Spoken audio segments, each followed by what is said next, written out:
And I want to be explicit about this. I want to be very explicit about this because a lot of people are accusing me of grifting. And I want to say that those accusations are absolutely correct.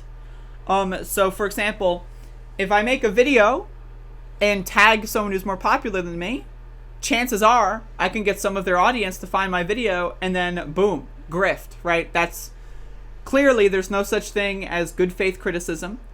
There's no such thing as constructive criticism. There's no such thing as, criticism in general. It's only grifting. If I ever mention another podcaster, it's a grift. Facts and logic. So Briahna Joy Gray, again, made an editorial decision to post one of these clips from her podcast, very aptly named Bad Faith, where she compares force the vote to impeachment. Again, I know there's a lot of people that are going to click this video and watch like literally 0.1 seconds of it and scroll down and call me a grifter, right? So I know that they're not watching this, but for those of you that are interested in what I have to say genuinely, go watch a couple of my videos from last month, about a month ago. This force the vote thing, really, again, it was about a specific parliamentary procedure. Withhold your vote for Nancy Pelosi unless you get a vote on Medicare for all, and then vote for Nancy Pelosi. That was the strategy. So, now, a lot of these people that are advocating for force the vote are saying they don't want Pelosi as speaker. What? So, you're going to advocate a strategy that is predicated upon voting for Pelosi, and then the reason you advocate that strategy is because you don't like Pelosi and you don't want her as speaker? What? Right? And then also, the force the vote, the parliamentary procedure, that time has passed. So I told you, I said this, and I have been proven correct, and this clip is going to even prove me more correct. I said that as soon as the force the vote thing doesn't happen, they are going to go on an I told you so victory tour. I told all of you that literally it's not going to happen. They're setting themselves up for the I told you so victory lap. So let's watch. We should have headlines about how half the Republican Party is seditious. Like, I think that that's useful rhetorical lingo for the Democrats to be able to fall back on if they're able to land that punch. What I don't understand is why we don't see the same kind of value in fighting for things like Medicare for all, or talking about the fact that 15 million people just lost their health insurance, or talking about the fact that there's food lines around the block, or talking about the fact that Joe Manchin, from like the poorest state in the union, is objecting to $2,000 checks. So, real quick, I agree. Like, I want to be very, very, very, very clear. I agree with this policy analysis. I agree that it is ridiculous that Democrats do not care about working people. I agree with that. Now, the difference here is I'm not going to go on Twitter and on my podcast and say that there is only one strategy that you can utilize to fight back against corporate Democrats. And that's what the force the vote thing is. If you even say, I want to force the vote on a housing guarantee, they will yell at you. They will say, no, Medicare for all now. Now, again, I love Medicare for all, right? I lost several of my family members because they did not have access to health insurance. I did not have health insurance for about 14 years, and I'm 24 years old. So, most of my life, I did not have health insurance. But again, I think right now, given the fact that there is an eviction moratorium expiring soon, that kind of stuff, given the fact that we've been kicking the can down the road for people that are at $1,000 behind on rent, right? There are more important things than Medicare for all. And my problem with this is they keep fucking talking about it. Like, I just want to move on. I want to discuss other things. Again, I want to discuss removing the seditious traitors, all 130 of them, that tried to overturn the election results. Because if we remove all those Republicans, that opens up a very interesting window for legislation that no one else is talking about. They're not going to talk about that. Maybe you could force a vote on Medicare for all when there's a House with only 300 members seated. Maybe, right? But again, my problem is we all ostensibly agree on the substance, but differ on the strategy. But when you say that you differ on the strategy, all their fanboys come at me and say, oh, you're boutique left, corporate sellout. Like, dude, look at my bedroom. Look. Like, look at my desk. This is the corporate sellout. Look at all this garbage. Look at it. I'm the corporate sellout. Look at me. Like, look at the fucking bullshit room I live in, right? I'm a corporate sellout?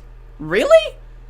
Not, I don't know, maybe the person standing in front of or sitting in front of a bookshelf with like a carefully constructed little thing in the background, right?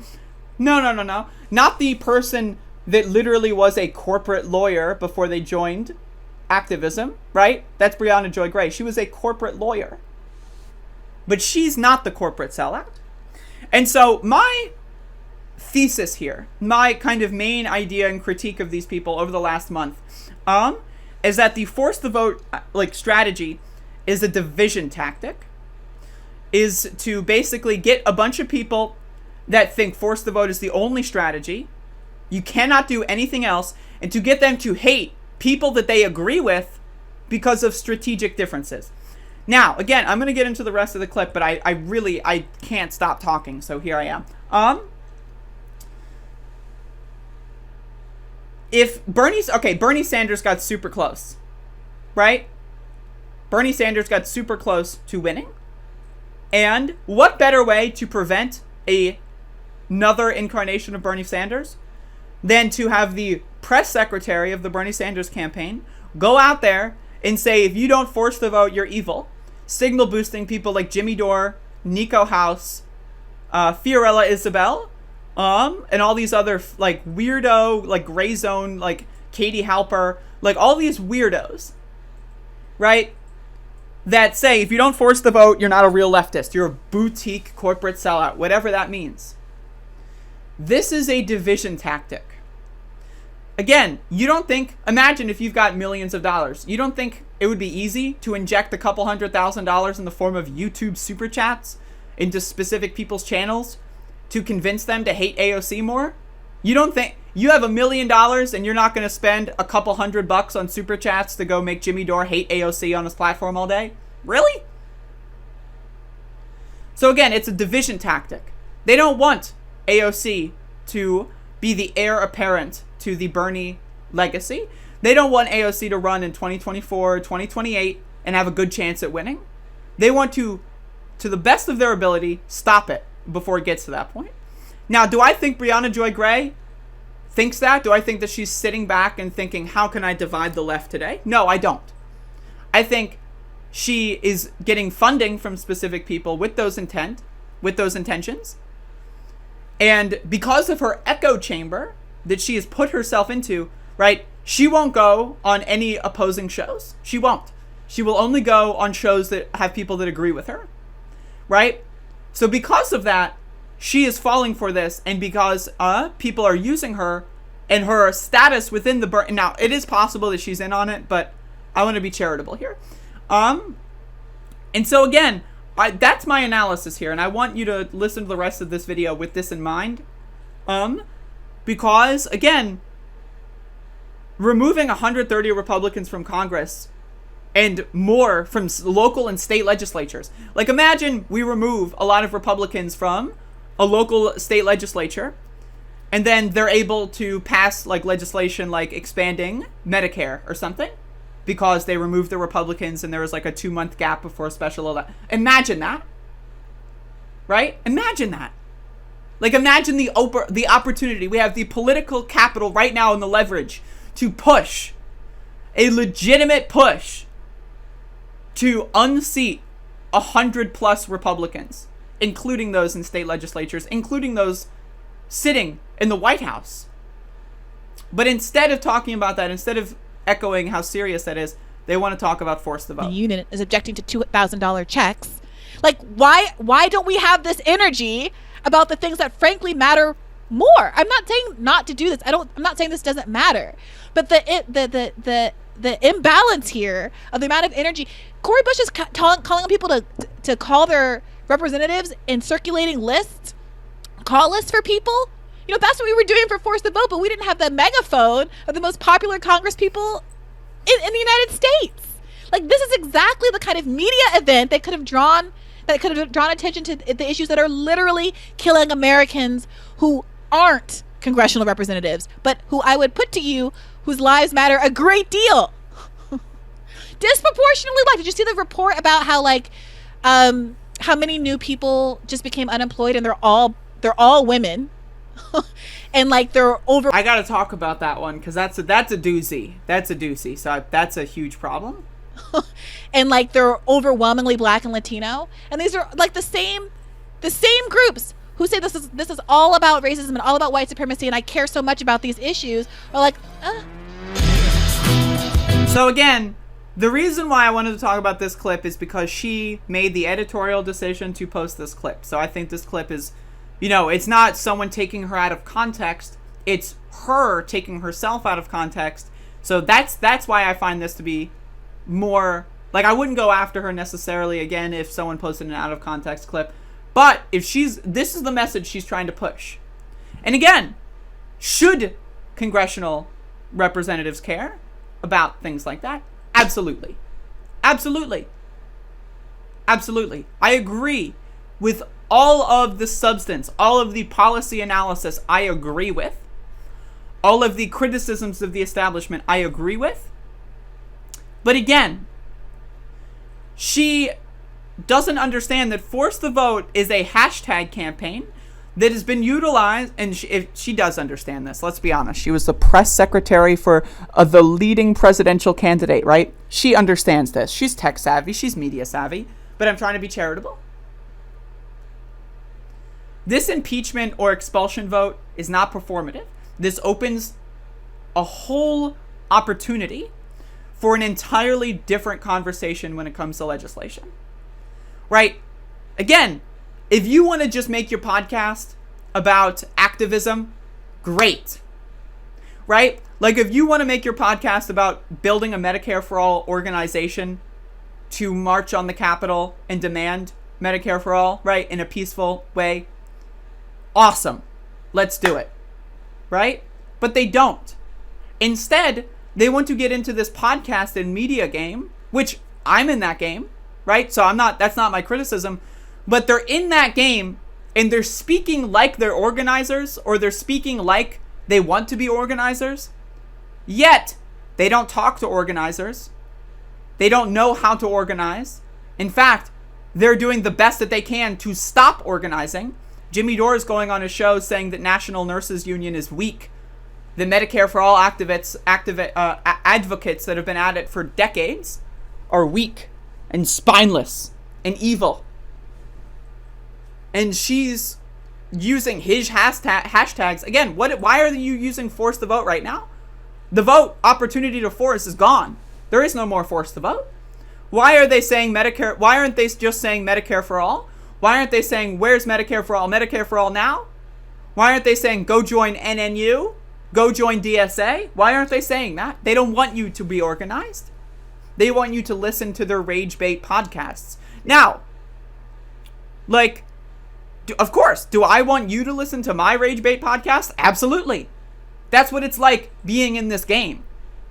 But I'm not going to shit on unions and organizers in the process. If you want Medicare for All, get on the phone. Get some phone banking done, right? Join one of these organizations. They'll give you a list of phone numbers. Call them. Get some voter outreach. If you want to get Medicare for All, start or join or donate to an organization or a candidate that's going to primary the people. We already know who's against Medicare for All, by the way. Endorse those candidates early. Fundraise them early. Briahna Joy Gray gets $35,000 a month on her Patreon. Now, I'll imagine that it's her and Virgil, and maybe they've got a third person for producer and editing, I'd imagine. Right? So, but she's getting at least, right, $10,000 a month. At least. Which is what, $120,000 a year before taxes? Why doesn't she fundraise or endorse a lot of these candidates that are going to run again? Oh, because she doesn't want to. She doesn't actually care about Medicare for All in the sense of getting it there. She cares about Medicare for All in the sense of making it a wedge issue, but not a wedge issue between corporate Democrats and progressive Democrats, but a wedge issue between activists and people that are left-wing in media spaces. Like, again, I've gotten at least a couple death threats from these forced to vote people. And again, that's not indicative of all of them. And a lot of the people that are coming to my channel, they do think that they're fighting the good fight. They think that they're doing activist work. They're misled into thinking posting on my YouTube channel is them going, like, if I just call Andrea a boutique leftist, then we're closer to Medicare for all. That's what they think. They think that because people like Bree and Jimmy and Nico and all these other people tell them that's what you got to do. If you don't go and harass small transgender YouTubers, you're never going to get healthcare. That's what they're doing. Right? Tweeting at AOC, fuck you! Fuck you, AOC! You're evil! Like, tweeting her like that doesn't do anything. Going on your podcast and saying, fuck you! Ah! Like, that doesn't get us closer to Medicare for all. Right? You know what does? Joining a union or organization founded on getting us closer to Medicare for all and providing to them volunteer labor. Phone banking for them, organizing for them, maybe trying to find candidates, field candidates to go against these corporate Democrats. But guess what? These people will not even support Nina Turner. Nina Turner in these people's minds is canceled. Why? Because she's running as a Democrat. So these people want to have a list of Democrats to primary for the forced to vote, but that same list, that same group of people hate Democrats and want to run everyone as a People's Party candidate. What? So forced to vote to get a list of people who are against Medicare for all so we can primary them, but then also we're going to work with the People's Party and we're going to talk about how all Democrats are evil, and now if you even run as a Democrat, you're evil. What? What? What the fuck? Are you kidding me? Is that a joke? But again, these people don't think about strategy. They don't. To them, there is no step two. They only think in the moment. And that's my problem. They're doing long-term damage to the left because they want to get short-term profits on their podcast. And that about sums up my thoughts.